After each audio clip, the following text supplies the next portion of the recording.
Study guitar online with Berklee's renowned faculty. Download your free guitar handbook now and discover how Berklee Online can help you become a better guitar player.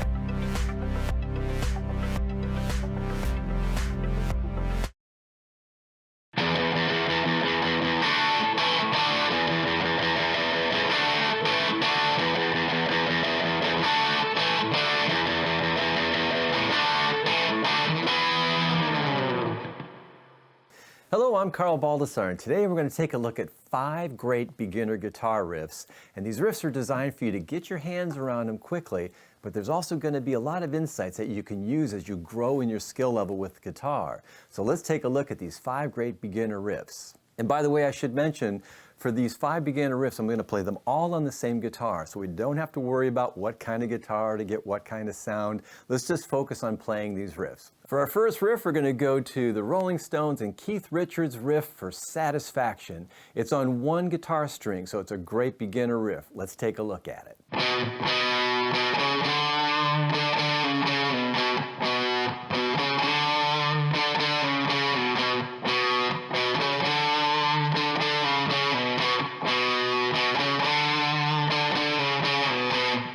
What a great single string riff that is. He plays it all on the 5th string, the A string. And did you notice how he's picking? It's all down picked. And did you catch the spacing between the notes? He does this on the first one. He holds the 2nd note. So you get,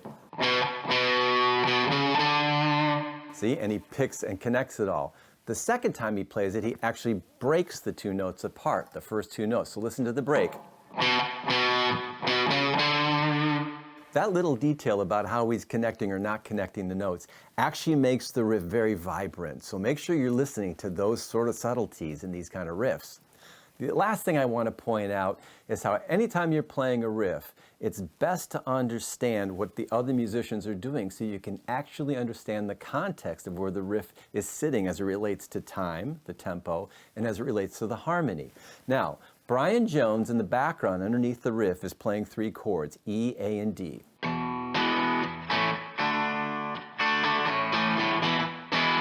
Right?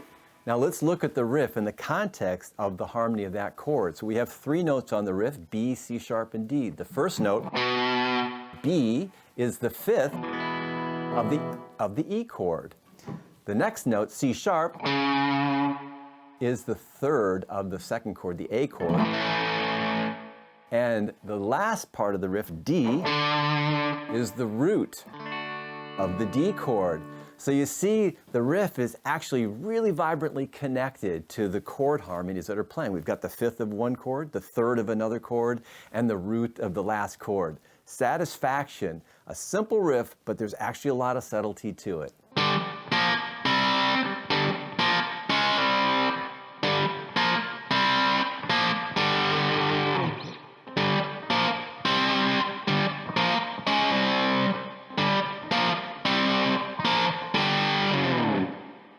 You probably recognize that riff as Smoke on the Water, the great iconic song from the band Deep Purple and the guitar player Ritchie Blackmore. Now what makes this so great for beginners is that it's just 2 strings and it gives you a chance to explore playing plucked guitar as opposed to using the plectrum. And Ritchie Blackmore was a master at mixing his picking technique and his plucking techniques. The other thing I'll point out is that he's using perfect fourths for his power chords here. Now a power chord is typically voiced with the root, the 5th, and then an octave above it. Now Ritchie Blackmore often will drop the root and play the perfect 4th above the root, leave that space open so that either the bass player or the keyboard player can bring up the bottom end. And actually it's addition by subtraction. By him not doubling the root, the band always had this very thick sound, and perfect fourths are pretty gutty when they're paired up with other members playing the root position. Now let's take a look at how he plucks the riffs, okay? He's using the flat of his finger. Okay, and he's doing a little slide down. I happen to use my thumb and my middle finger. He does use his thumb and his first finger. Whatever more comfortable for you, it'll work. The other thing that Ritchie Blackmore does when he's doing a lot of the songs live is that he'll re-register on the guitar, okay? So he'll do the perfect fourth riff both down here, and he'll do it up here. Do you hear the difference between re-registering? It's a great thing to learn to do, is to re-register your riffs. And when you do it in different parts of the neck, you're going to open up your ear to the different colors that are possible on the guitar. So you'll notice when I'm up here, you get a very cello, kind of woody sound. When I'm down here, I'm going to get a very bright and brilliant sound on the guitar.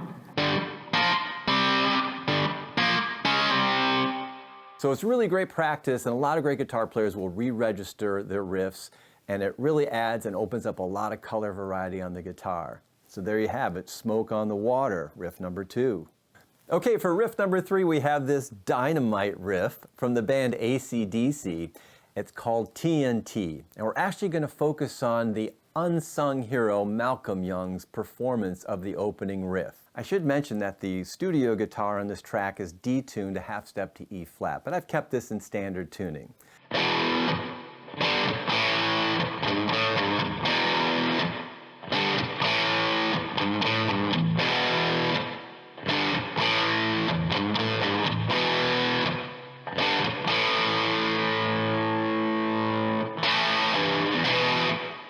Oi!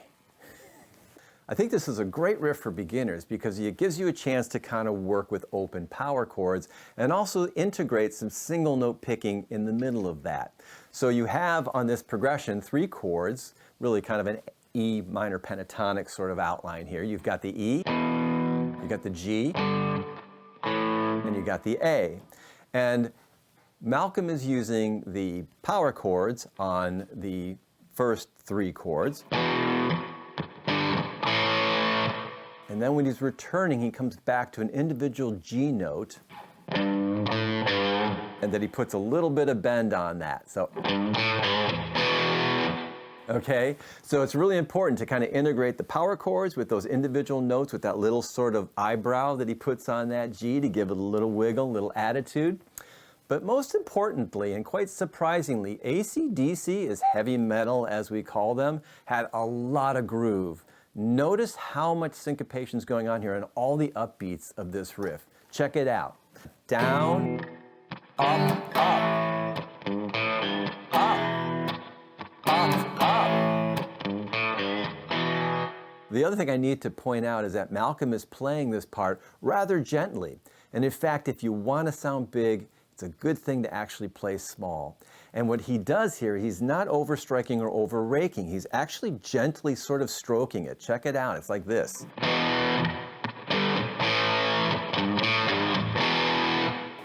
I'm not beating the guitar to death because I'm trusting the amp. I would be trusting the band and the bass guitar and all that. And also, you're going to have Angus is going to come in and lay on the dirtier, heavier sound. And the secret to AC/DC was that they actually had an oftentimes combination of tone, a cleaner tone from Malcolm, a dirtier tone from Angus. Sometimes when you're stacking 2 dirty tones, the guitars will disappear. When you put sometimes a cleaner and a heavier guitar together, you get a bigger footprint. So something to keep in mind about AC/DC. Okay, for riff number 4, we're going to go to Black Sabbath, Tony Iommi, and the iconic heavy metal riff, Iron Man.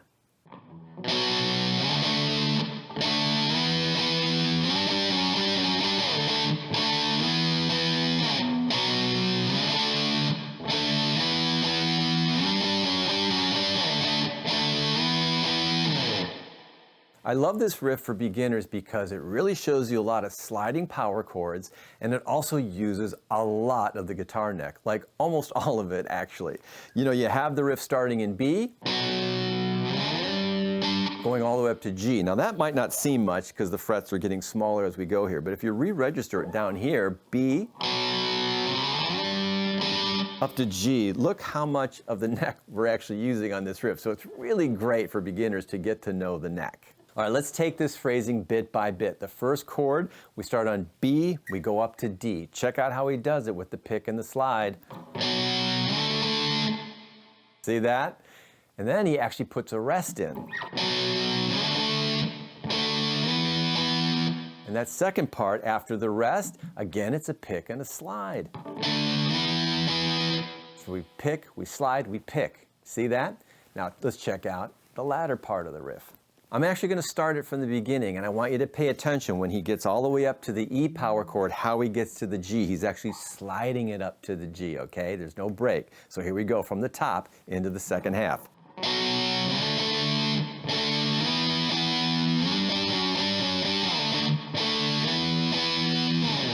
Did you notice that when he gets up to the G, after he slides up from the E, that he's tumbling down with these sort of drag down pulls? And it's very musical and very rhythmic. The da da da da da dum ba, right? So he's actually dragging in time. And ending with the same slide up from the D to the E, and then he adds the pick. And the other thing I'll point out is that in the song, the riff turns into single note where Tony is just playing the root notes of the chords to make room for the vocals. Check it out.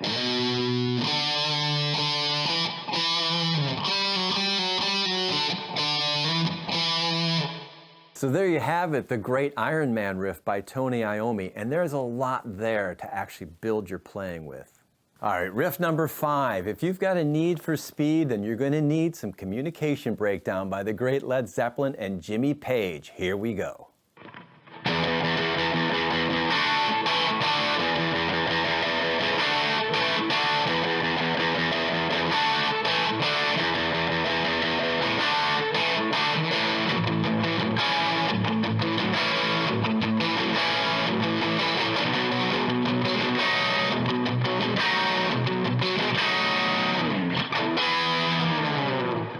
Now here's an important tip. If you want to play fast, you have to start slow. And this is a great song to practice that technique with. It's really, really fast, and you want to make sure you're getting all the picking very evenly. So I recommend that you start very slow. And when I mean slow, I don't mean not in tempo. You want to use your metronome, turn it way down, and make sure you're able to keep the picking nice and even, and then slowly bring the water up to a boil as you go. But start slow, work your way up, and that's how you get fast. Let me count this riff and do it really slow so you can hear what I'm talking about. 1 and 2 and 3 and 4 and 1 and 2 and 3 and 4 and 1 and 2 and 3 and 4 and 1 and 2 and 3 and 4 and. Okay, so we have all of those E's, our eighth notes, down pick, single string. But did you notice when I got to the power chords, the first D is actually on the and of 1. 1 and 2 and 3 and 4 and 1 and it's upstroked, okay? Now, Jimmy is barring these figures with his first and his pinky here. So that D chord, you might be used to seeing it like that. He's actually playing it with his pinky there. Now, he's using this sort of position with his hand because it allows him to go to an A. Notice he's not doing a full A bar chord. He's got a grip kind of bar. And then back to D, okay? So you got, so the picking is up, down, down. On the chorus, he gives you 2 dominant 7th chords with kind of a Chuck Berry sort of riff, and he's accenting the dominant 7th with an upstroke as an accent chord. You'll hear it. I'll do it on the A.